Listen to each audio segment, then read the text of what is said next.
apa namanya, fakultas lain ya, MIPA apa farmasi, udah ada jadwal ujian. Pokoknya ada fakultas mulai tanggal 24. Biasanya sih sama ya, biasanya sama. Jadi kalau mendadak turun ya mengerikan juga. Ya cuma anak-anak siap-siap lah untuk ikut ujian ya. Kalau ujian pangan ini eh, dari hari pertama sampai hari ini materinya dan juga presentasinya tugas-tugas kalian. Karena tugas kalian Ibu memberi topik yang berbeda-beda ya. Jadi anak-anak punya topik yang berbeda-beda, seharusnya itu menjadi bahan pembelajaran juga untuk kalian semua. Jadi ujiannya adalah close book, tutup buku. Jadi ya harus hafal. Ya, tapi Ibu rasa ini bukan sesuatu yang sulit dihafal karena pengetahuan umum juga sebenarnya. Sudah kita jalani sehari-hari, cuma mungkin ada beberapa yang perlu kita pelajari yang harus diingat-ingat gitu. Dan Ibu yakin seharusnya bisa. Ya, kadang-kadang ujian juga banyak yang mendapatkan nilai yang tinggi-tinggi. Ya, dengan catatan ya tentu saja waktu kuliah itu yang serius gitu. Ya, dan sampai apa namanya? Ya, gimana ya? Kalau Ibu bandingkan misalnya dulu Ibu kan pernah di ITB.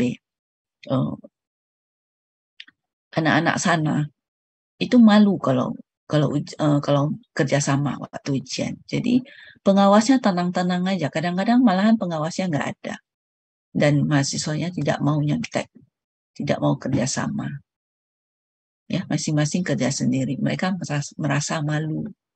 Nah, yang online seperti ini pun gitu. Dan mungkin kalian tahu online kompre online di ITB itu macam mana ya? Satu dosen mengawasi 5 orang mahasiswa.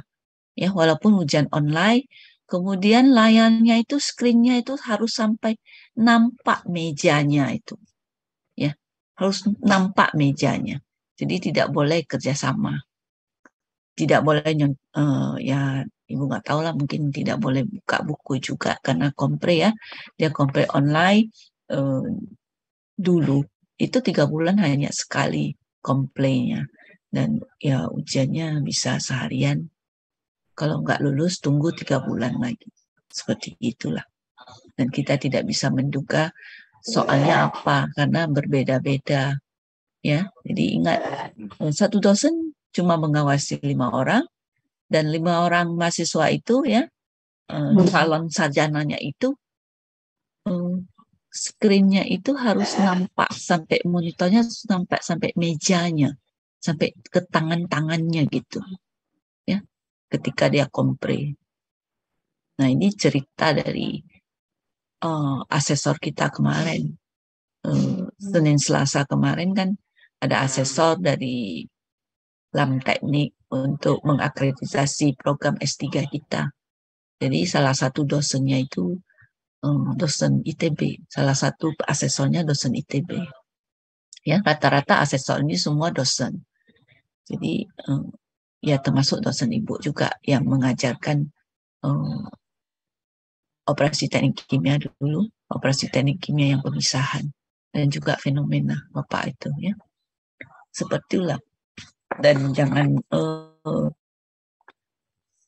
ya, dan ada satu hal yang Ibu ingin sampaikan ya. Ini menjadi mungkin introspeksi diri anak-anak.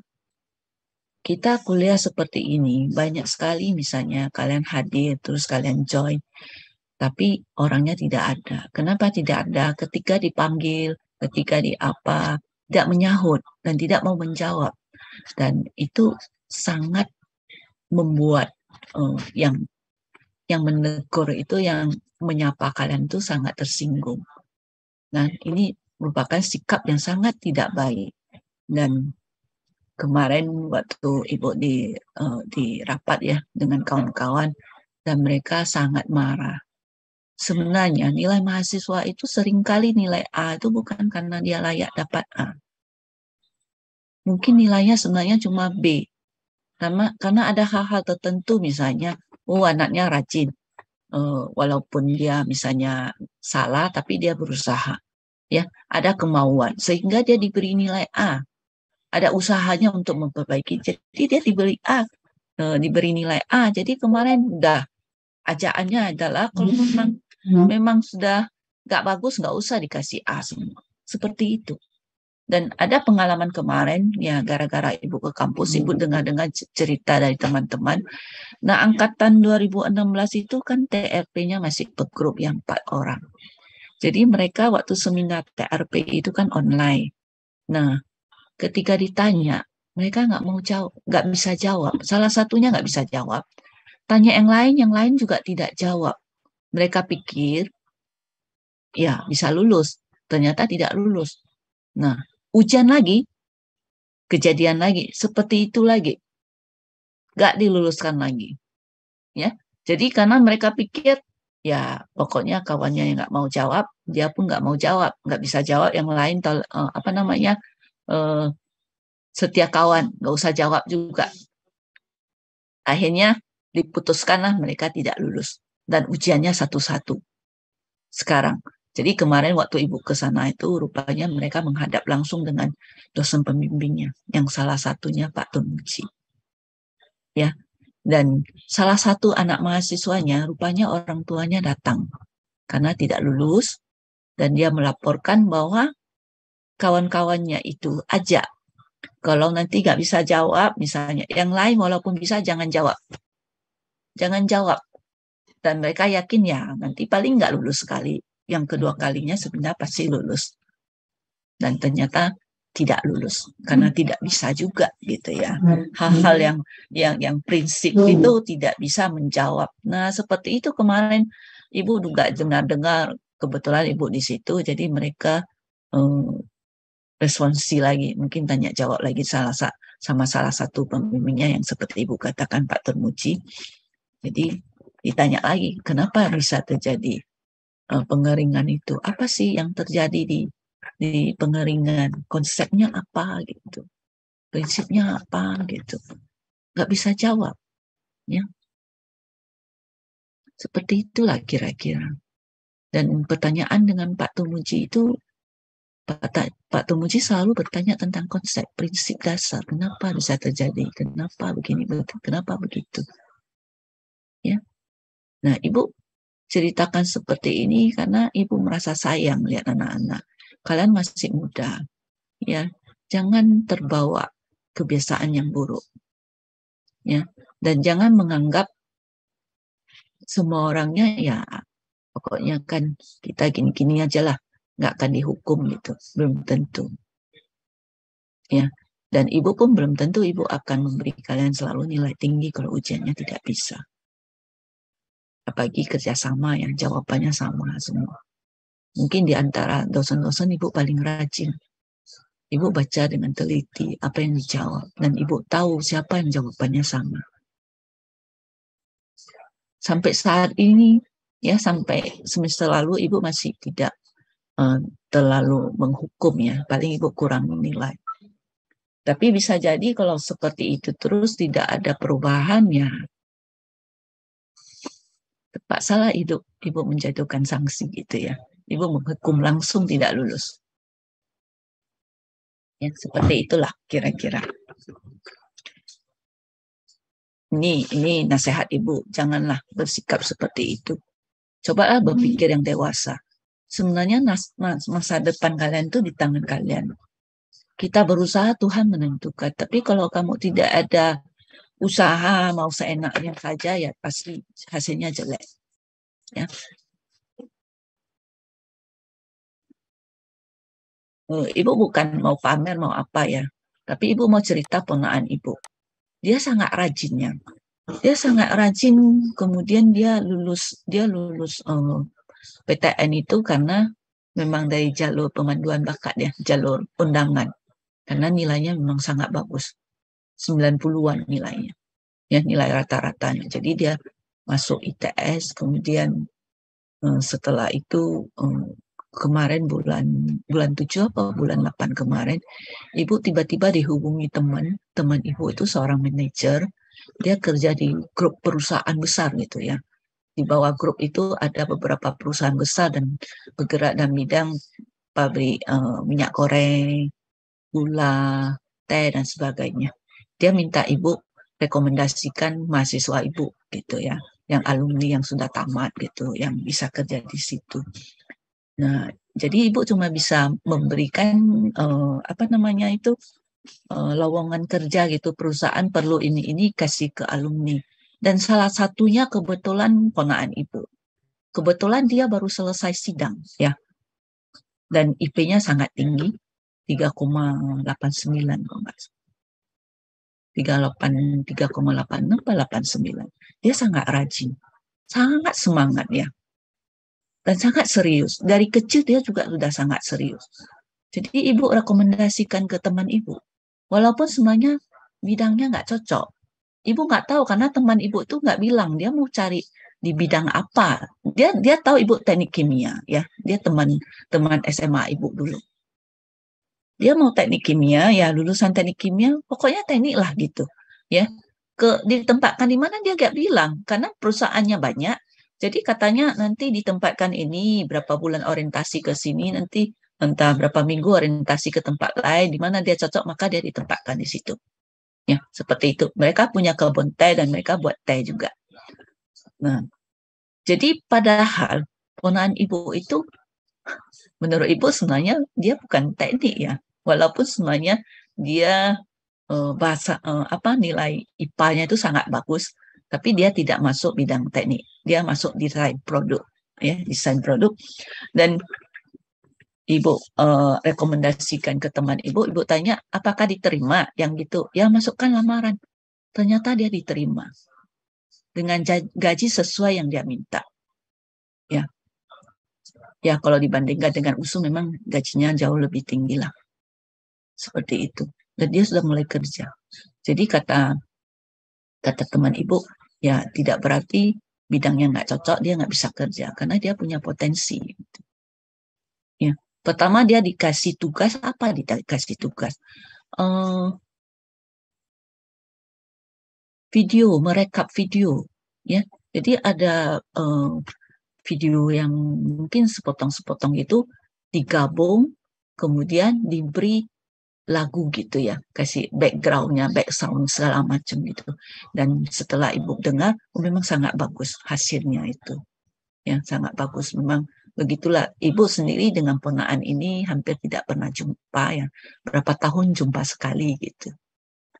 Ya, pertama kali ibu jumpa dengannya, dia waktu itu masih umur 4 tahun. Yang masih balita waktu itu, ya di bawah 5 tahun. Setelah itu waktu dia SMA ibu jumpa sekali. Setelah kuliah sekali juga mungkin. Terakhir kali ibu jumpa dengannya 2019 dan dia sangat rajin. Jadi maksudnya apa yang kita dapat ya sesuai dengan usaha kita. Ya. Jadi apapun yang dipelajari jangan main-main. Jangan jangan seperti itulah. Jadi gara-gara beberapa orang di angkatan kalian, terus akhirnya kalian semua dicap jadi seperti itu, kan sayangnya. Ya, cobalah lebih ini sedikit. Jangan seperti itu. Ini nasihat. Ini ibu bocorkan seperti itu. Ibu menyampaikannya. Jadi memang sudah banyak yang marah gitu, kesal. Oke, itu mungkin sarapan pagi kita. Ibu memang tidak bosan-bosan menyampaikan seperti ini, walaupun kalian benci gitu ya, masuk telinga kanan, keluar telinga kiri terserah. Tapi ibu tetap menyampaikan. Mudah-mudahan ada yang jadi lebih mawas diri ya. Nah, hari ini kita akan masuk ke pengeringan. Materi pengeringan ini sudah ibu upload di e-learning ya, nanti bisa lihat. Jadi di sini ada ibu berikan beberapa. Sebenarnya pengeringan ini masuk ke kelompok apa ya, pengolahan konversi lah ibu masuk ke situ. Ya, jadi bagian dari itu juga. Nah kita lihat dulu bahan biologi biasanya tidak stabil seperti kebanyakan bahan anorganik dan beberapa bahan organik. Oleh karena itu, dia dibutuhkan metode pemrosesan yang tertentu untuk mengawetkan bahan biologi, terutama pangan. Jadi sebenarnya pengeringan ini termasuk ke dalam kelompok pengawetan ya, bisa lebih tahan lama.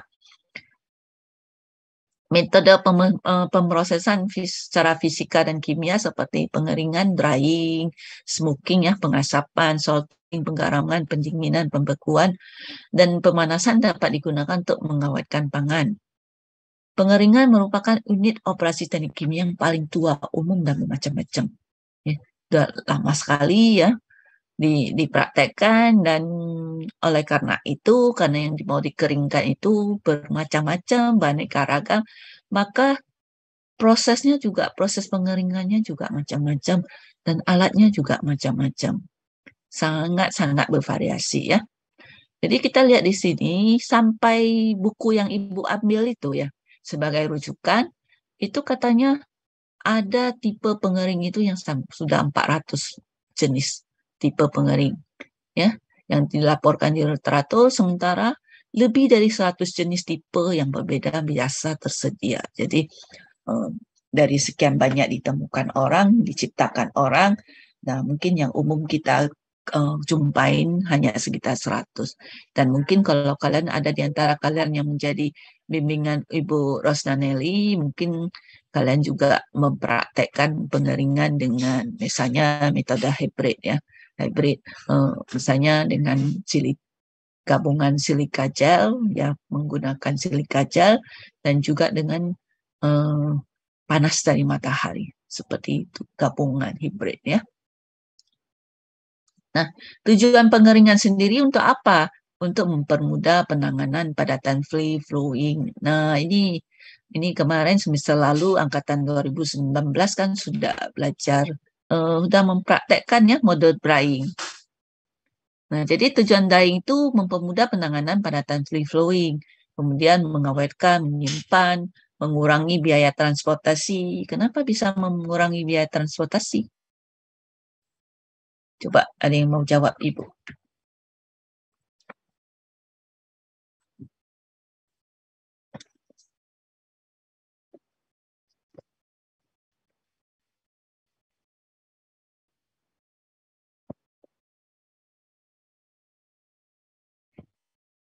Hmm?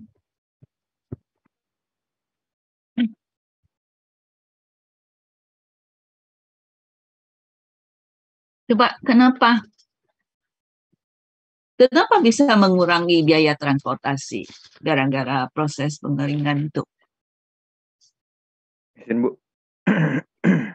Ya. Mungkin Bu, kalau misalnya setelah dikeringkan Bu, masanya jadi lebih kecil Bu. Jadi untuk masanya nggak sebanyak yang kalau misalnya dia yang sebelumnya Bu, sebelum dikeringkan Bu. Makanya biayanya lebih kecil Bu. Betul. Ya, si Valdi ya.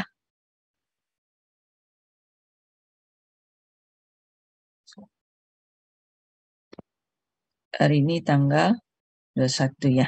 Oke. Nah, seperti itu.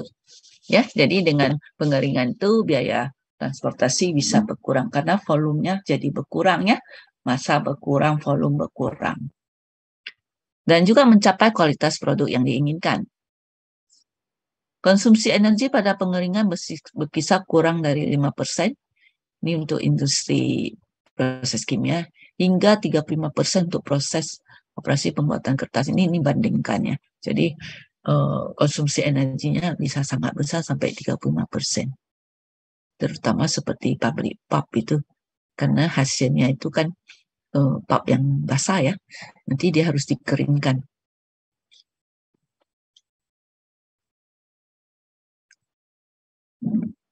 Nah, pengeringan merupakan operasi yang rumit. Operasi ini dapat menyebabkan perubahan fisika dan kimia. Perubahan fisika meliputi penyusutan, penggelembungan. Jadi ada yang misalnya karena dikeringkan dia susut, tapi ada juga jadi gembung gitu ya, kayak melepuh gitu kan.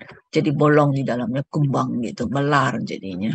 Terus dan bisa juga terjadi kristalisasi dan transisi gelas, terjadi perubahan struktur mikronya ya, mikrostrukturnya. Dalam beberapa kasus mungkin terjadi reaksi kimia atau biokimia yang tidak diinginkan, yang menyebabkan perubahan warna, tekstur, aroma, dan atau sifat-sifat lain. Nah, jadi kenapa kita perlu mempelajarinya? Kalau kamu kerja di industri pangan, kamu ingin menghasilkan pangan yang berkualitas, misalnya dari segi aroma, dari segi apa namanya warna gitu ya. Kita harus memperhatikan karena sifat-sifat kimia dan fisikanya bisa jadi berubah gara-gara dikenakan proses pengeringan. Ya. Nah, pengeringan terjadi melalui penguapan paksa cairan dengan memasuk panas ke bahan umpan yang basah. Ya. Nah, panas dapat disuplai melalui proses, nah ini mekanismenya, konveksi ya. Konveksi pengering langsung atau yang disebut direct dryers, kemudian ada konduksi pengering tidak langsung atau tidak tidak kontak langsung. Dan atau kontak langsungnya konduksi, radiasi atau penempatan bahan massa dalam medan elektromagnet frekuensi radio microwave. Nah, seperti ini. Kalau yang lain-lain tuh misalnya ibu mau masak air kan, pakai api kompor. Jadi karena bahan bakarnya itu gasnya dibakar, terjadi reaksi kimia ya, reaksi pembakaran oksidasi, keluar panasnya. Panasnya itu akan ditransfer baik secara radiasi maupun eh, konversi, konveksi ke pancinya misalnya. Kalau ibu pakai panci untuk memasak air. Habis itu di pancinya itu pasti dinding pancinya itu ya pasti menjadi panas. Nah, itu secara konduksi.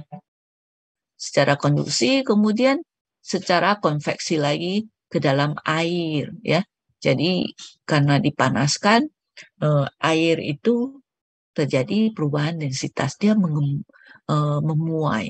Karena memuai densitas yang lebih rendah, maka dia akan naik ke atas. Air yang dingin akan turun. Jadi terjadi sirkulasi seperti itu. Dengan demikian terjadi perpindahan panas. Jadi sebenarnya alasan utama pertama terjadi perpindahan panas itu kenapa? Driving force-nya apa? Kenapa terjadi perpindahan panas? Ya. Coba, ada yang mau jawab? Ibu minta Anissa yang jawab. Coba. Anissa Hairani. Ya, Bu. Perpindahan panas itu Panas terjadi karena driving force-nya apa? Gaya penggeraknya yang mendorong dia terjadi perpindahan panas.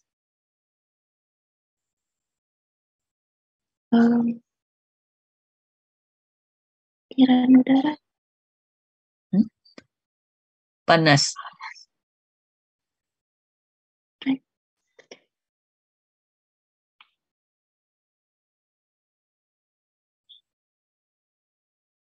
Yuk. Kenapa terjadi perpindahan panas? Ini kan udah lulus semua perpindahan panas ya. Si Livaldi senyum-senyum. Ayo, Livaldi apa? Kalau menurut saya Bu, karena adanya aliran ya Bu, dari yang suhu tinggi itu ke suhu tinggi itu kayak ada dia kayak panas yang mengalir dari suhu yang benda yang bersuhu tinggi ke benda yang bersuhu lebih rendah gitu Bu. Driving force-nya ya. Karena adanya perbedaan suhu. Kalau suhunya sama, nggak terjadi perpindahan panas gitu.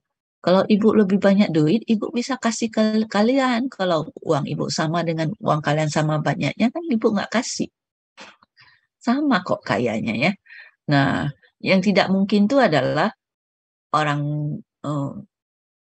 di dunia sekarang bisa ada paksaan ya. Mungkin kalian udah belajar ya. Apa ya? Ada nggak orang kaya disubsidi sama orang miskin? Ada ya, karena terpaksa ya. Nah, itu ada paksaan. Tapi alamianya secara spontan adalah adanya perbedaan panas, perbedaan suhu dari suhu. Jadi aliran panas itu akan berpindah dari yang suhu tinggi ke suhu rendah. Seperti itu juga. Jadi sebenarnya seharusnya misalnya orang kaya, orang yang lebih banyak uangnya, dia akan memberi bersedekah kepada orang yang lebih sedikit kekayaannya. Seperti itu. Tapi dalam prakteknya misalnya di pemerintahan, ternyata rakyat kecil mensubsidi orang kaya gitu. Tadi paksa beli yang mahal-mahal gitu. kita terpaksa. Sama seperti waktu kalian belajar termodinamika, kenapa bisa terjadi perpindahan panas misalnya di siklus-siklus itu dari suhu rendah ke suhu tinggi, karena di situ ada paksaan. Dikasih pompa dulu, dinaikkan dulu tekanannya, dipaksa dulu. Nah, itu baru bisa. Ya. Jadi normalnya perpindahan panas itu terjadi karena adanya perbedaan temperatur. Dan panas berpindah dari temperatur tinggi ke temperatur rendah. Nah, gara-gara seperti itu ya, jadi proses pengeringan itu seperti itu. Pertama ada perbedaan suhu dulu, ya, dipanaskan. Ada perbedaan suhu, sehingga terjadi aliran panas. Karena ada aliran panas, ada panas yang diserap, berubah fasa. Berubah fasa, menguaplah dia, terjadilah perpindahan massa. Ya, jadi prosesnya seperti itu.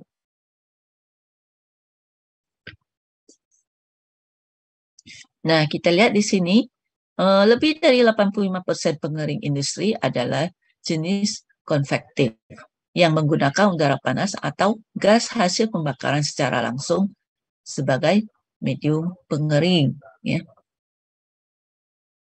Kalau zaman dulu misalnya di pabrik kelapa sawit misalnya, supply panasnya itu mereka rata-rata ambil dari solar misalnya. Setelah solar naik harga, terus mereka cari alternatif lain. Misalnya kan pabrik kelapa sawit ya, mereka mengambil cangkang sawitnya. Cangkang buah sawit itu sebagai bahan bakarnya. Jadi yang tadinya mereka buang aja, entah bawa kemana, nggak dipakai, akhirnya jadi bahan bakar. Ya, nah mungkin untuk konversi itu pastilah harus ada modifikasi tanurnya sedikit, karena kan pembakarannya bahan padat dengan bahan bakar padat dengan cair kan beda, karena lebih gampang terbakar gitu ya. Itu akan mempengaruhi sehingga dan panas pembakarannya kan berbeda ya. Bapak energinya misalnya, tahap pembakarannya itu kan berbeda yang dilepaskan antara bahan padat dengan minyak.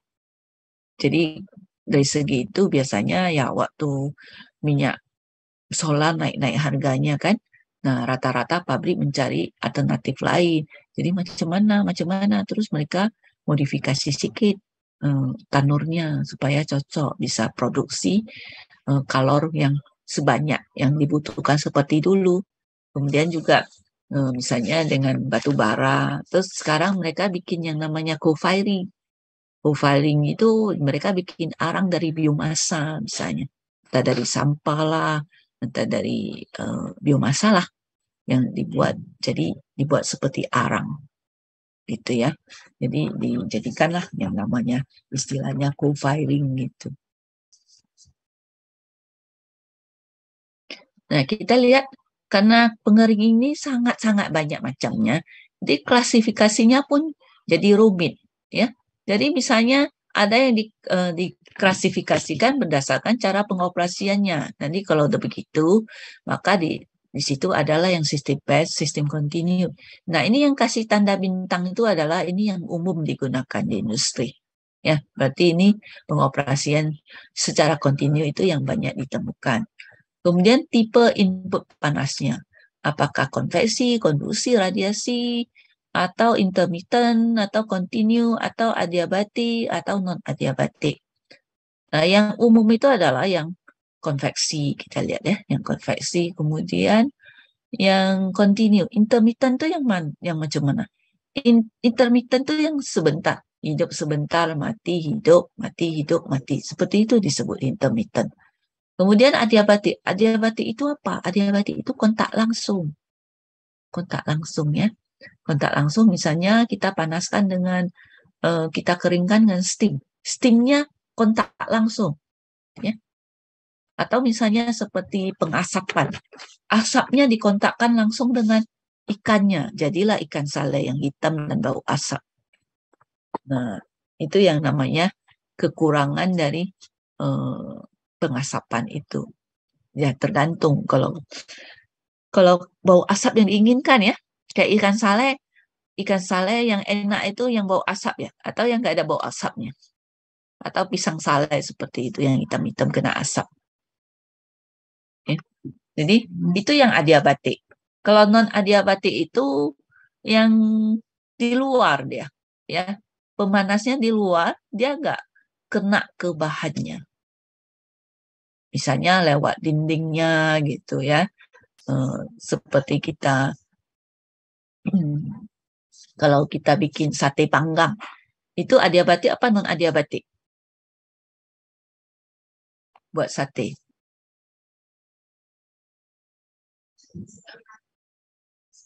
Izin Bu, adiabatik Bu.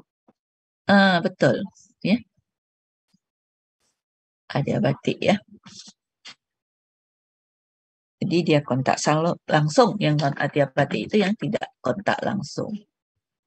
Nah, kemudian keadaan bahan dalam pengering, apakah dia tetap bergerak, diaduk, didispersi, ini tidak ada disebutkan yang mana yang paling banyak.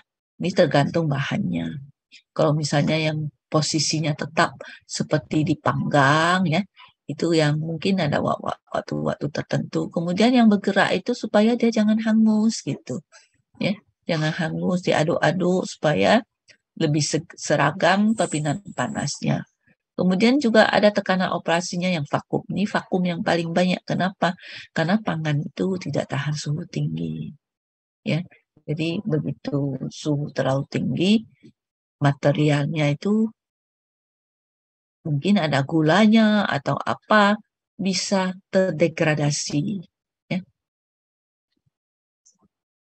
Kemudian medium pengering, bisa udara, superheated steam, bisa gas asap. Suhu pengeringannya itu di bawah titik didih. Nah, ini yang diinginkan. Makanya dipakai sistem vakum supaya dia bisa mendidih di bawah titik didihnya. Kemudian ada di atas titik didihnya. Kalau di atas titik didih berarti dia harus memang tahan panas. Ya. Kemudian ada di bawah titik beku. Gerakan relatif antara medium pengeringan dan padatan pengeringan bisa searah, berlawanan arah, atau aliran tercampur. Kemudian jumlah tahap tunggal atau banyak tahap. Nah, kita lihat yang banyak tahap ini lebih disukai yang tunggal ya, itu yang banyak ditemukan. Kemudian waktu tinggal itu bisa sangat singkat, kecil dari 1 menit, sedang 1-60 menit, lama lebih dari 60 menit ya. Nah, ini tentu saja tergantung kepada air apa yang mau kita pisahkan. Apakah air terikat, air tak terikat, seperti itu ya. Nah, ini ada macam-macam pengering yang disebut direct dryers misalnya. Ini udara panas yang dihasilkan oleh pemanasan tidak langsung atau pembakaran langsung. Kadang-kadang digunakan gas asap jika produk tidak sensitif terhadap panas atau tidak pengaruh oleh kehadiran produk pembakaran. Ini yang seperti ikan sale tadi. Nggak masalah, konsumen suka, nggak apa-apa katanya. Nah, medium pengering berkontak langsung dengan bahan yang akan dikeringkan dan menyuplai panas yang dibutuhkan secara konveksi. Ya, suhu gasnya bisa 50-400 derajat Celcius tergantung kepada bahan. Gas inert seperti nitrogen mungkin diperlukan jika akan memindahkan pelarut organik. Jadi gas inert ini untuk mengusir gitu ya. Kemudian ada yang disebut pengering tak langsung. Pengering tak langsung ini yang non-adiabatik atau indirect dryers. Ya.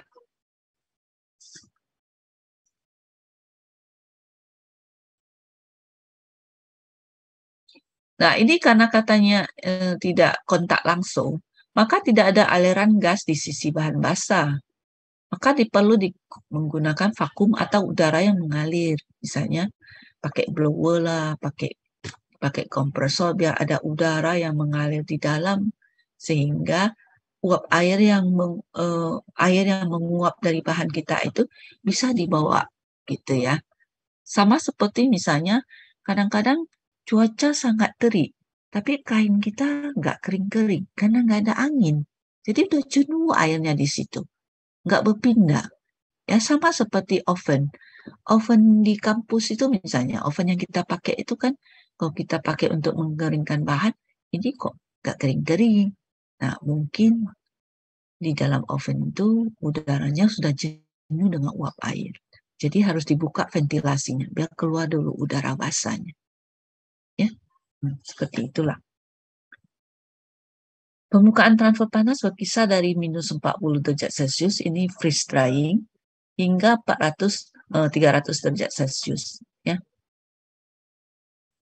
Pada operasi vakum tidak ada bahaya api atau ledakan.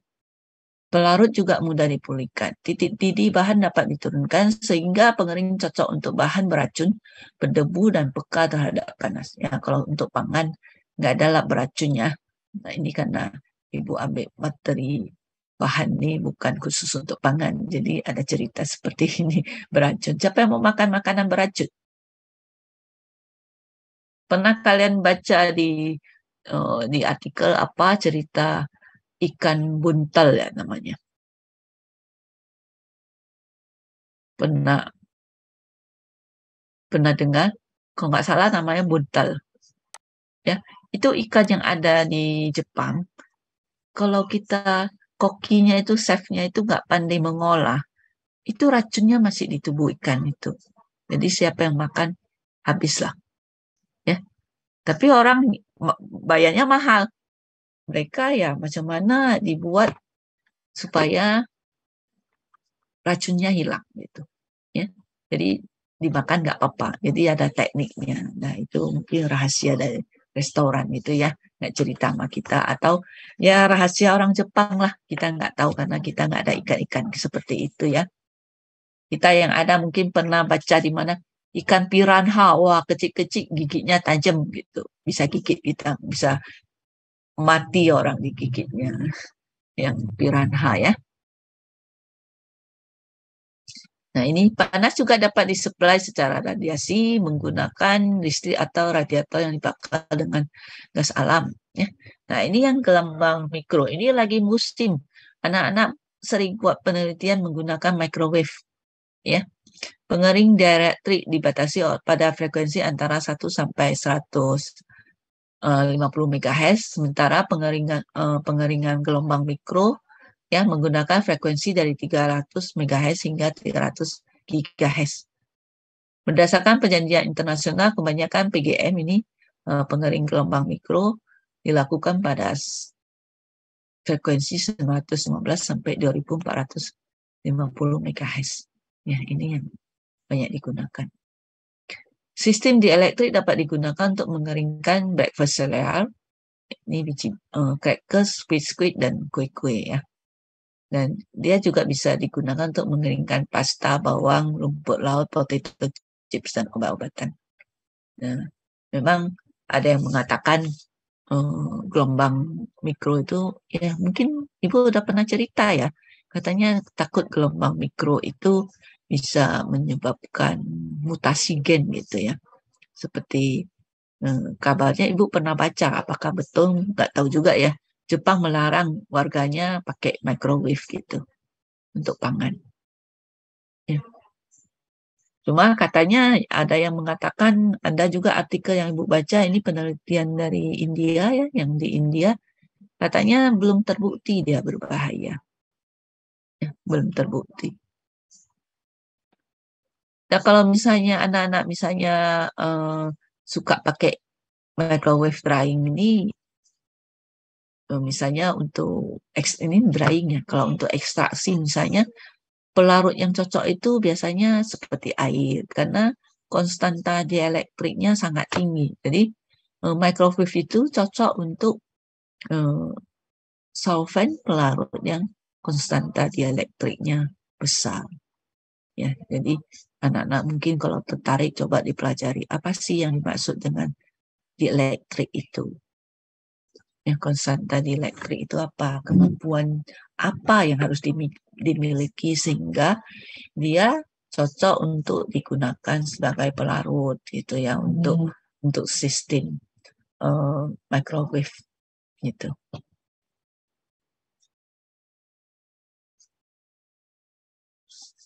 Ini ada juga yang disebut pengeringan beku, lyophilization ya. Uap lembab dan bahan dibekukan dengan pendinginan, kemudian disublimasi dengan pemanasan konduktif, konveksi, atau radiasi. Jadi pertama dia dibekukan dulu. Ya. Setelah dibekukan, kan uap air bukan uap air, itu namanya lembapan ya, moisture. Moisture di dalam bahan itu membeku jadi es. Kemudian kita panaskan. Jadi dia tidak mencair dulu, tapi langsung berubah fasa menjadi uap air. Dengan cara seperti itu, maka tekstur dari pangan itu tidak berubah. Nah, ini yang dipraktekkan itu misalnya bikin makanan yang crispy. Tahu crispy lah, inilah itu. Jadi dia dibekukan dulu. Masukkan ke kulkas, refrigeratornya. Jadi ketika kita mau goreng, kita keluarkan dari refrigerator, langsung goreng. Sehingga airnya itu, air yang terdapat dalam teksturnya itu ya, di dalam pangannya itu, dia tidak mencair dulu, tapi langsung berubah fasa menjadi uap. Sehingga teksturnya itu ya tetap terpelihara. Nah, itu yang membuat dia terasa renyah gitu ya.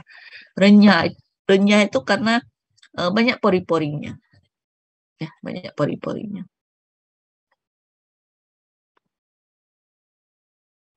Nah, karena sifat struktur dan bahan tidak berubah, maka teknik ini sering digunakan di industri untuk mengeringkan bahan biologi, obat-obatan, dan makanan. Jadi ya terutama untuk bahan yang bernilai tinggi lah. Ya.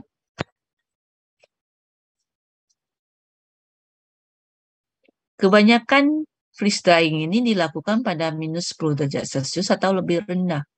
Pada suhu ini tekanan uap air hanya 2 toriseri. Toriseri itu persamaannya apa? Coba satu aja.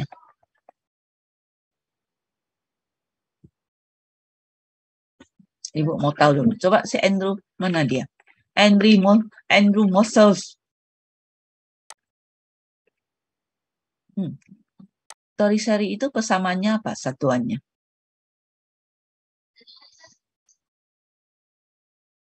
Atau Ibu tanya 2 tor itu sama dengan berapa? Dengan satuan yang kita kenal. Toriseri. Nah, ini zaman sekarang ada HP kan, tinggal searching ya, browsing. Toriseri apa katanya? Satuannya.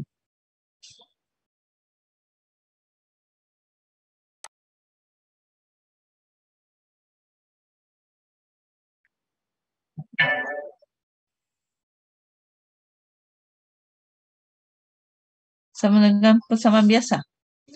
Kalau Ibu sama dengan 1 atm, konversinya berapa?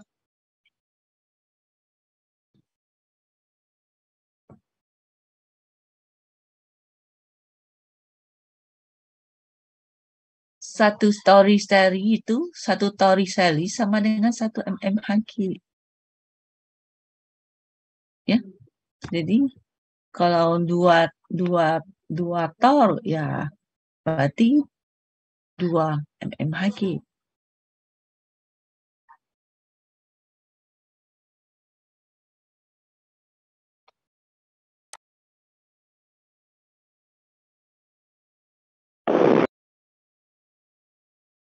Oke, seperti itu ya satuannya.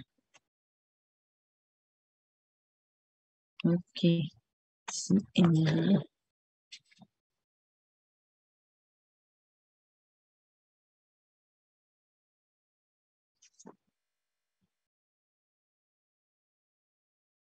Ini.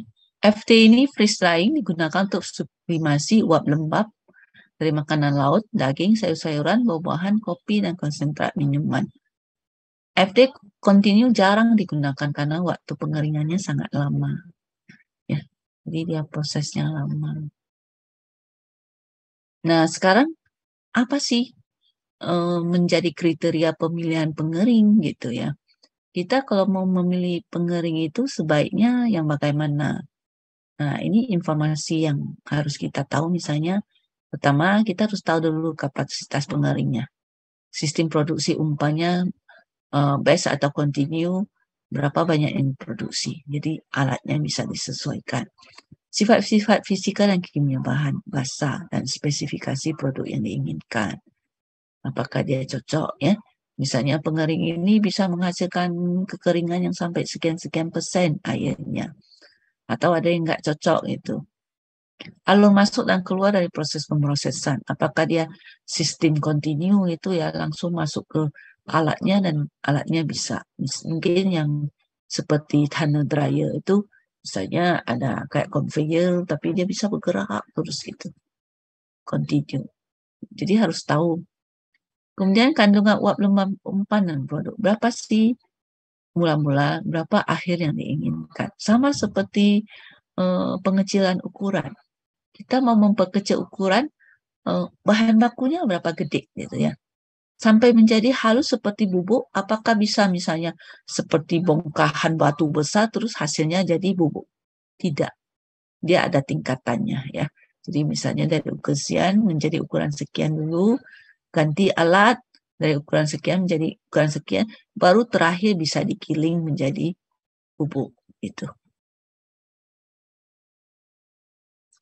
Dan ini juga harus menentukan kinetika pengeringan, harus kita tahu ya, supaya kita bisa menentukan waktu tinggal, lokasi, uap lembab, mekanisme perpindahan uap lembab dan lain-lain. Kemudian ada parameter kualitas, aspek keselamatan. Nah, itu harus menjadi pilihan. Nilai produk. Nah, nilai produknya kalau misalnya mau keringkan kerupuk aja nggak usah lah pakai freeze drying gitu ya. Yang harga jualnya rendah terus kita pakai alat yang mahal, yang biaya pengoperasiannya mahal kan rugi kita ya. Nah, jadi nggak boleh. Nggak usah kerupuk-kerupuk jemur aja di luar atau macam mana model yang hibrid ya yang pakai panas matahari. Kemudian keperluan pengendalian otomatis, sifat-sifat racun bahan, fleksibilitas dalam syarat-syarat kapasitas, tendang rasio, jenis dan biaya bahan bakar, listrik, peraturan lingkungan, ruang dalam pabrik. Seperti itulah kira-kira. Jadi ini ada beberapa alat yang bisa kalian lihat yang misalnya digunakan di industri pangan. Ini yang model roller ya, drum dryer. Ini bahannya dalam sini ditampung. Jadi ketika roller ini berputar, drum ini berputar, pangannya naik ke atas. Habis itu di ujung ini ada pisaunya untuk memotong. Ya, jadi di dalamnya itu mengalir steam. Di dalam mengalir steam. Ini yang jenis. Nah, kalau begitu ini jenis adiabatik apa non adiabatik?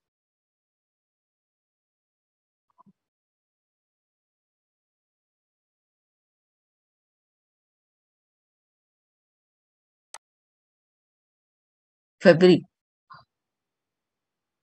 Coba Febri lihat. Drum dryer itu adiabatik apa non adiabatik?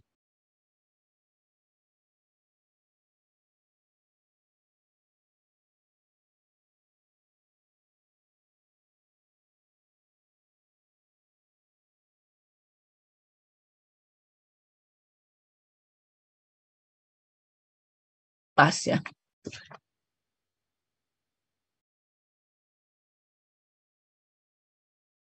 Nggak bisa jawab atau orangnya nggak ada.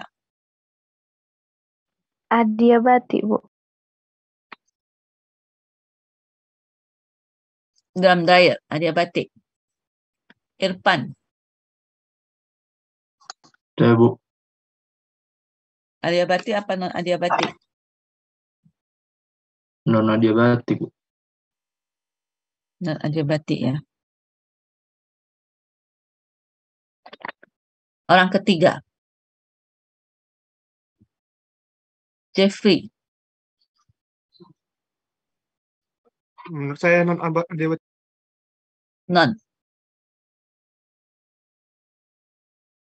2 lawan 1. Non adiabatik ya. Bukan adiabatik karena tidak kontak langsung. Kalau belt dryer yang ini, adiabatik apa non adiabatik?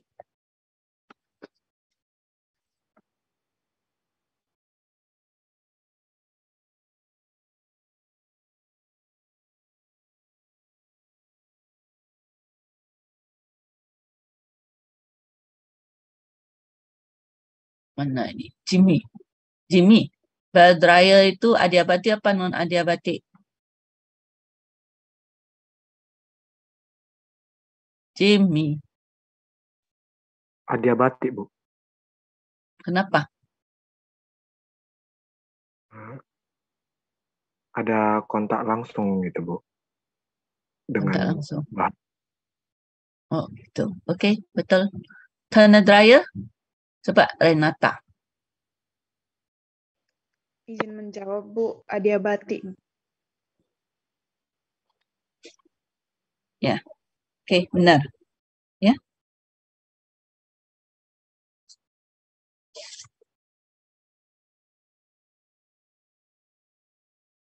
Yang ini spray. Horizontal spray dryer. Ya. Jadi kelebihan yang spray dryer seperti ini, bentuk dari produk sudah ditentukan, ya, sudah dibuat langsung dicetak pakai spray dryer seperti ini. Ya, jadi kita lihat di sini, ini udara panasnya dimasukkan bersamaan dari tempat yang sama dengan si bahannya, umpannya, ya. Jadi umpannya disemburkan. Nah, ini ukuran semburannya itu, tetesannya itu ya tentu saja disesuaikan. Nanti keluarannya maunya ukurannya berapa gitu ya. Dari sini sudah dapat produk kering. Jadi ini terutama bermanfaat horizontal spray dryer. Ya. Nah, ini Ibu tidak melanjutkan yang ini freeze drying ini. Ini ada rumus-rumus yang digunakan untuk menghitung waktu yang dibutuhkan. Ya, untuk freeze drying. Sekarang kita lihat ke jam berapa? 8.33. Evaporasi ya. Evaporasi itu berbeda dengan evaporasi yang untuk bahan pangan, berbeda dengan bahan organik. Kenapa? Karena untuk pangan, jangan sampai misalnya gara-gara pengenaan panas itu, produk kita jadi rusak. Ya. Misalnya bahan pangan seperti susu, jus buah-buahan, dan ekstrak sayur-sayuran biasanya agak peka terhadap panas dan seringkali mengandung partikel tersuspensi yang halus. Juga masalah pertumbuhan bakteri menyebabkan peralatan evaporasi harus dirancang mudah dibersihkan. Ya, jadi jumlah bahan terdegradasi merupakan fungsi dari temperatur dan waktu. Jadi kalau waktunya lama, suhunya tinggi, pastilah banyak bahan yang terdegradasi. Untuk mempertahankan suhu rendah, ya, jadi supaya dia bisa, misalnya kadar air yang mau diuapkan, mau dikurangi, maka kita terpaksa gunakan vakum untuk menurunkan titik-titiknya.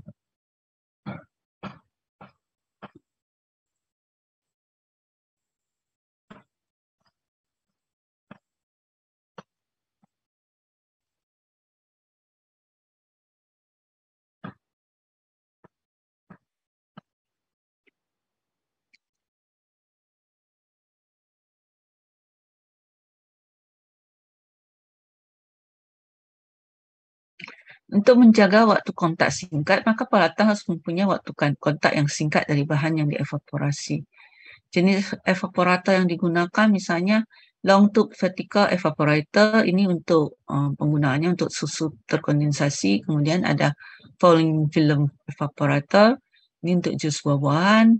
Kemudian ada additive film evaporator, kemudian ada heat pump cycle evaporator. Ini gambarnya seperti ini. Jadi ini yang rising film, ya, rising film. Nah, bahannya mana nih? Umpannya masuk dari bawah ya, naik ke atas, kemudian dia turun. Seperti itu. Uapnya nanti keluar dari sini. Kemudian steamnya masuk ke mana ini? Steamnya masuk ke sini. Ya, keluar dari sini. Jadi kalau kita lihat seperti ini, Berarti steamnya masuk di sel apa di tube?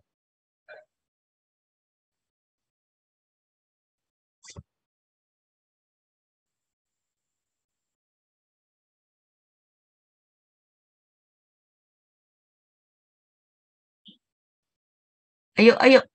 Ada yang mau jawab, Ibu? Ibu cari dulu. Siapa yang mau jawab? Ignatius. Ya, kita lihat yang ini. Ini rising film. Kalau namanya rising film, berarti dia naik ke atas itu. Naik ke atas ya.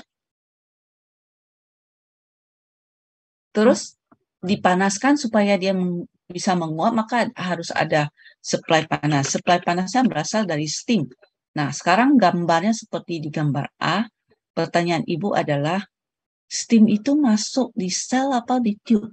Ya, jadi kita lihat di evaporator itu ada casing yang besar ya. Kemudian di sini ada cell and tube heat exchanger. Ya, dilengkapi dengan ini. Nah, berarti ada bagian sel dan ada bagian tube-nya. Steam-nya masuk di mana?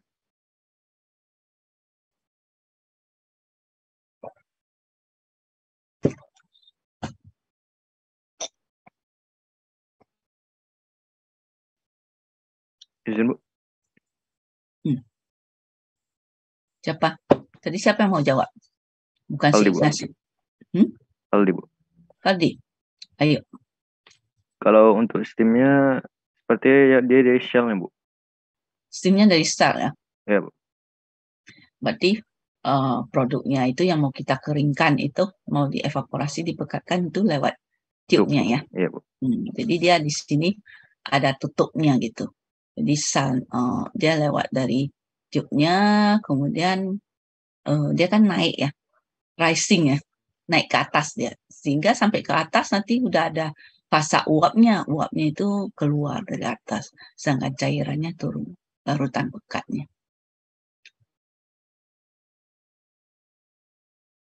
Berarti ini sama ya, yang falling film. Yang falling film, umpannya masuk dari atas. Dari atas lewat tube-nya, steam-nya masuk di selnya. Terus keluar dari bawah.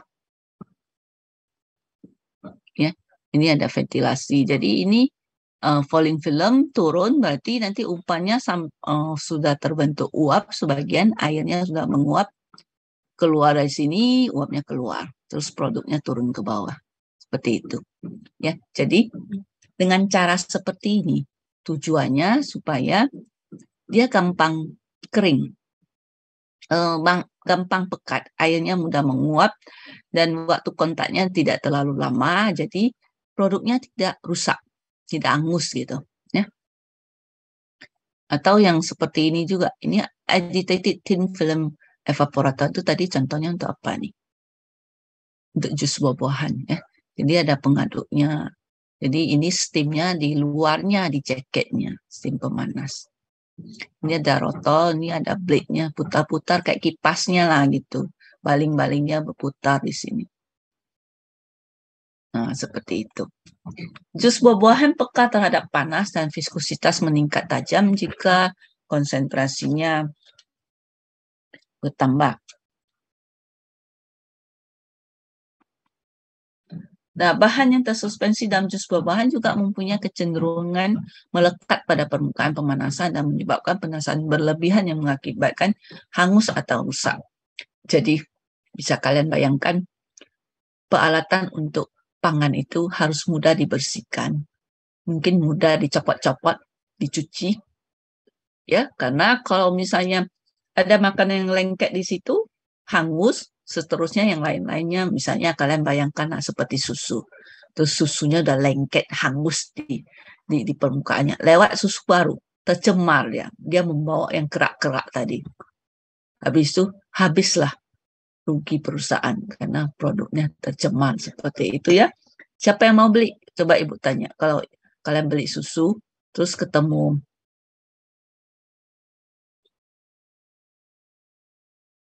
beli susu ya, terus tiba-tiba ketemu susunya, ada yang hitam, tak apa di dalam. Apakah kalian mau beli lagi? Tentu saja tidak ya. Ngapain katanya.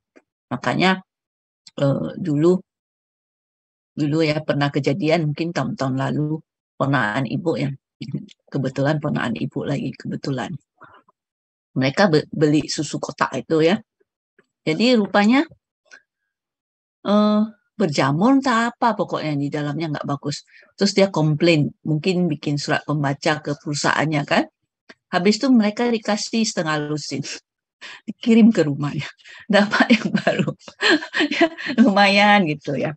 Nah itu ponaan ibu itu memang agak aktif gitu ya. Jadi ceritanya ya ibu bukan dengar dari dianya, tapi dari mamanya. Maklum sesama ibu-ibu ngerumpi gitu ya. Seperti itulah. Jadi dibayar supaya ya nanti kesannya bagus, besok-besok masih mau beli. Jangan sampai dia misalnya mulutnya pop kayak kantor berita cerita sama semua kawannya, apalagi sekarang ya zaman WA seperti sekarang, TikTok segala macam, langsung satu dunia tahu, global, bukan cuma satu kampung nih, tapi satu dunia tahu semua. Habislah perusahaannya. Ya seperti itulah sekarang, saking ngerinya ya. Jangan sampai ada yang ada juga yang sengaja merusak nama baik perusahaan ya. Ada juga seperti itu. Dibilangnya produknya mengandung tak apa-apa gitu. Terus sampai sekarang misalnya ibu masih sering terima itu seperti itu. Jangan kalian minum lagi, makan buah-buahan dalam kaleng ya, jus buah kaleng gitu ya, yang produksi Thailand, karena katanya pekerjanya ada yang kena AIDS, kemudian dia meludah ke dalam dalam jus buah-buahan itu katanya. Jadi nanti kalau orang makan bisa kena AIDS katanya. Nah, seperti itulah, mengerikan. Ibu nggak tahu, itu udah bertahun-tahun tuh, tapi ibu masih juga terima dapat sekali-sekali gitu ya. Nggak berapa kali ibu dapat, setelah sekian tahun dapat lagi, sekian tahun dapat lagi gitu. Ini pun entah benar apa enggak gitu ya, mengerikan lah. Makanya kalau kita bergerak dalam dunia industri pangan itu ya, industri pangan itu kita harus hati-hati. Pangan itu ya, dan janganlah kita bersaing tidak sehat seperti itu. Kita merusak nama baik produk orang, ya. Merusak nama baik produk orang supaya kita lebih ini, seharusnya bagaimana kita menghasilkan produk yang lebih inovatif gitu, yang lebih bervariasi, kemudian dengan harga yang bersaing sehingga konsumen suka gitu ya, suka sama produk kita. Nah, kita lihat dulu, untuk mengurangi masalah kecenderungan melekat dan mengurangi waktu tinggal, diperlukan laju sirkulasi yang tinggi pada permukaan perpindahan panas. Jadi dia harus bersirkulasi, harus lewat dengan kencangnya gitu. Jangan sampai kelamaan jadi hangus ya. Nah, suhu operasi juga harus rendah supaya dia tidak rusak. Mungkin ada yang pernah belajar ya waktu, ini keluar apa ini? Waktu belajar ajas teknik kimia, kan ada yang evaporator, kemudian ada aliran pintas. Ingat nggak ada aliran pintas? Kan kita belajar bagaimana menghitung yang di recycle, yang pintas, ya, seperti itu. Nah, untuk jus buah itu kan, jus buah-buahan itu kan ada aromanya ya, wangi gitu. Misalnya seperti jus jeruk itu kan terasa wanginya, begitu kita kecium baunya itu, aromanya itu kan rasanya sedap gitu ya. Nah, aroma ini kan kenapa bisa tercium? Karena dia bisa menguap. Jadi artinya di sini sebenarnya dia sangat mudah menguap. Jadi ketika misalnya kita mau pekatkan jus buah-buahan itu ya, waktu kita peras misalnya, waktu kita proses ambil jusnya, selain diperas kan kadang-kadang masih ada sisanya, mungkin kita kasih air lagi diperas sehingga terjadi pengenceran ya, pengenceran atau diekstraksi pakai air, kan terjadi pengenceran, airnya jadi terlalu banyak. Tadi salah satu tujuan pengeringan atau pemekatan itu kan supaya menghemat biaya transportasi ya. Nah, masalahnya sekarang kalau hilang aromanya macam mana gitu ya. Kalau kita pekatkan, kita evaporasi, pasti aromanya itu yang merupakan senyawa, misalnya senyawa flavonoid atau apa yang bisa memberi aroma itu ikut menguap. Kalau begitu berarti kan jus buah kita itu nanti nggak ada rasa, nggak ada wangi-wangiannya ya, nggak enak jadinya. Nah, caranya adalah dengan pakai jalan pintas gitu ya. Jadi dipintaskan, ada namanya apa tuh istilahnya? Kok Ibu lupa? Jadi sebagian dari misalnya 20% dari jus asal itu ya tidak masuk ke evaporator, tapi dia dipintaskan dan bergabung dengan produk akhir. Nah, seandainya Ibu kasih ujian seperti itu, Ibu suruh hitung neraca masanya. Bisa nggak kalian hitung? Berapa banyak yang dipintaskan? Nah, di situ bisa melibatkan perpindahan massa, neraca massa dan neraca energi. Seandainya Ibu tanya berapa panas yang harus diberikan. Ya, kan? Misalnya dari umpannya yang 100%, ada sekian persen dipintaskan.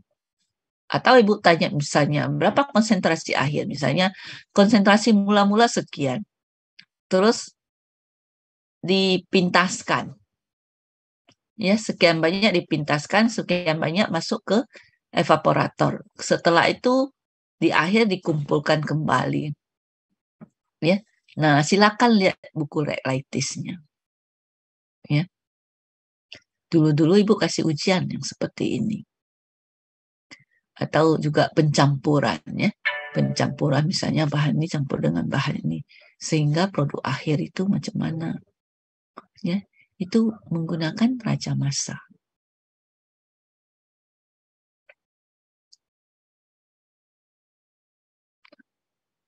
Ya, jadi di sini pabrik pemekat jus buah-buahan biasanya menggunakan 1 unit evaporator saja.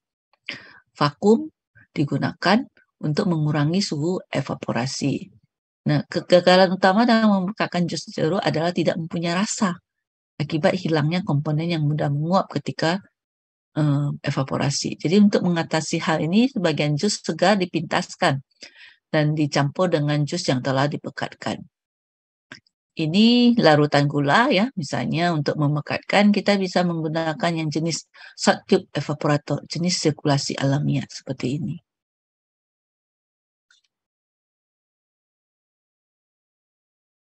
Ya, yang pendek tube-nya. Kemudian ada juga yang dipakai triple effect. Ini yang feed forward. Feed forward itu maju terus ya. Makin ke sana makin pekat gitu. Jadi ini kita lihat steamnya masuk di sini. Uap air yang terbentuk itu sebagai pemanas untuk yang efek kedua. Jadi tujuannya untuk menghemat utilitas, biaya utilitas ya. Kalau pabrik itu misalnya sudah berjalan kan yang banyak memakan biaya kan biaya utilitasnya. Seperti kebutuhan steamnya lah, air pendingin lah, bahan bakar gitu, listrik. Nah itu. Nah kalau yang pabrik seperti ini misalnya ada evaporatornya, selalunya uap air yang terbentuk di efek pertama itu dijadikan sebagai pemanas untuk efek kedua. Dan uap air yang terbentuk di efek kedua menjadi pemanas di efek ketiga. Ya. Jadi di sini keluarannya sudah pekat. Seperti inilah. Dan biasanya kenapa bisa? Ini biasanya tekanannya makin lama makin kecil. Jadi di efek ketiga itu tekanannya sudah jauh lebih rendah dari efek pertama. Sehingga 1, 2, 3 suhunya adalah paling tinggi di efek 1. 2 lebih rendah, 3 lebih rendah lagi. Karena sudah makin pekat. Kalau tidak diturunkan suhunya, produk kita bisa rusak, terdegradasi. Ya, seperti itulah kira-kira. Dan konsentrasi misalnya larutan gula di pabrik itu bisa digunakan percent bricks. Nah, ini bisa pakai seperti apa namanya itu, refraktometer. Refraktometer yang seperti batangan gitu ya. Nanti coba lihat mereknya Atago. Bisa kalian periksa nanti di internet. Refraktometer yang jenis Atago bisa dipegang-pegang, dia panjang gitu kayak satu batang. Terus kita ngintip dia. Ya. Nah, skalanya dalam persen bricks. Persen bricks itu setara dengan sama dengan persen berat. Jadi kalau misalnya katanya 10% bricks, berarti 10% berat. Ya, jadi kadar gulanya 10%. Seperti itu maksudnya.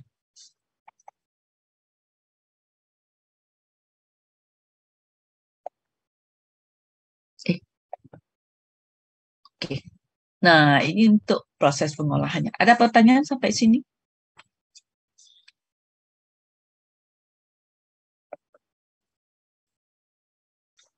Kalau tidak ada, Ibu akan melanjutkan tentang pengolahan buah-buahan ya, karena Ibu sudah tulis di banyak sekali bahan yang Ibu berikan. Nanti yang terakhir mungkin setelah UTS Ibu akan memberikan materi mengenai tentang halal sedikit. Ya.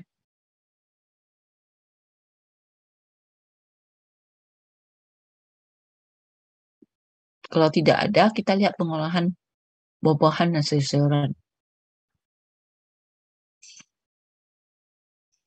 Karena buah-buahan dan sayur-sayuran itu masih berdiri sendiri, masih sendiri ya. Padahal pengolahan ini, pangan tuh Ibu bagi ada pengolahan buah-buahan sayur-sayuran, biji-bijian, daging, susu, dan produk susu. Karena masih satu, jadi kita ujian ini nggak termasuk pengolahan buah-buahan dan sayur-sayuran. Ya, mungkin akan kuis nanti setelah UTS.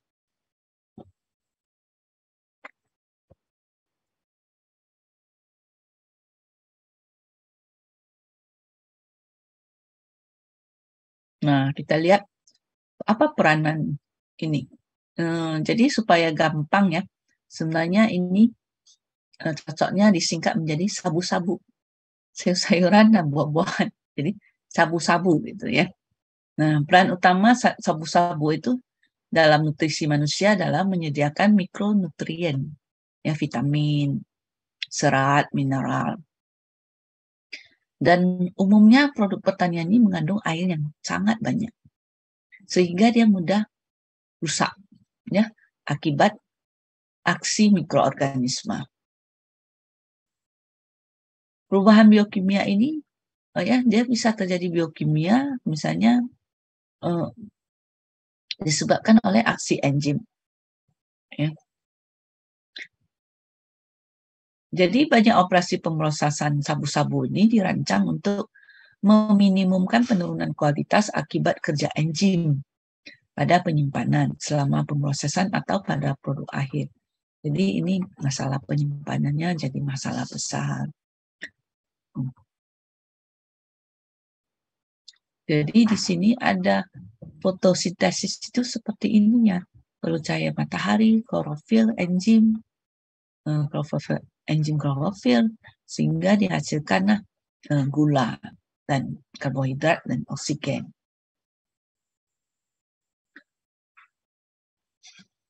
Kalau tanaman atau bagian tanaman tersebut sudah dipanen, akan terjadi reaksi balik yang disebut respirasi seperti ini. Ya, karbohidratnya bereaksi sama oksigen balik menjadi CO2 dan H2O ditambah panas. Nah, reaksi respirasi ini sangat penting pada penyimpanan sabu-sabu ini.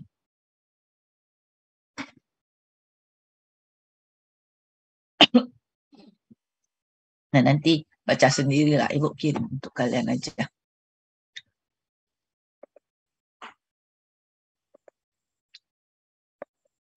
Komputer.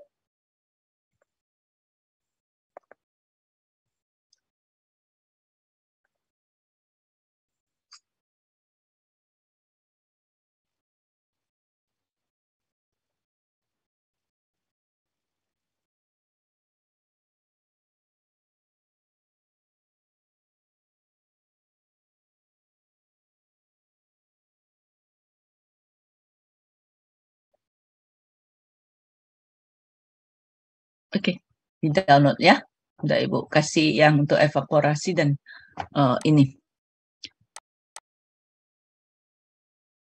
Jadi nanti bisa kalian lihat ya, persyaratan minimum untuk penyimpanan sabu-sabu ini sebelum diproses adalah suhu rendah, kelembapan tinggi, dan ada proteksi dari cahaya, nggak boleh kena cahaya.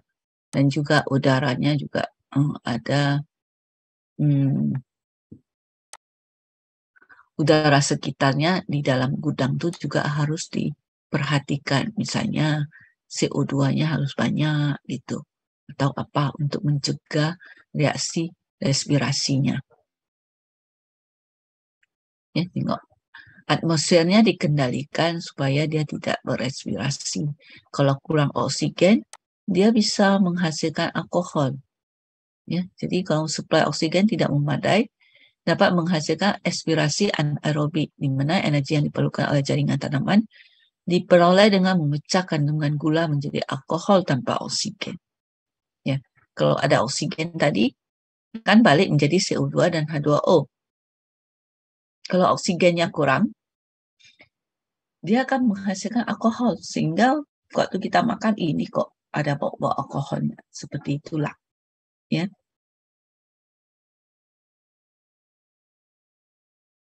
Nah, untuk menghindari perubahan kualitas bahan baku selama penyimpanan, ventilasi yang baik untuk menyuplai oksigen diperlukan, dan juga pengendalian suhu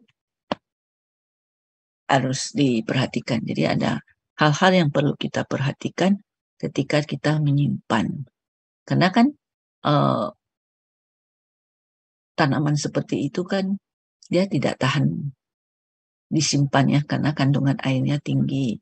Dan juga ada yang misalnya bersifat musiman, sehingga kita harus memperhatikan kondisi gudangnya agar produk tanaman ini bisa terjaga kualitasnya. Dan ketika diproses menjadi produk turunannya tetap bisa berkualitas baik. Seperti itulah yang jadi masalah. Bandingkan dengan biji-bijian, misalnya padi, ya, biji-bijian seperti itu, gandum, itu kadar airnya rendah. Ini karena dari sononya gitu. Jadi dia tidak gampang rusak. Yang penting jangan ada serangga, ada penggerak yang bisa memakannya gitu. Ya. Oke, kita foto-foto dulu. Mana orang-orangnya? Yang hadir 18 orang. Tadi pun cuma 15 ya. Ya apa boleh buat. Ibu kan ada catatan ya yang nggak hadir. Mungkin Ibu akan periksa siapa aja gitu.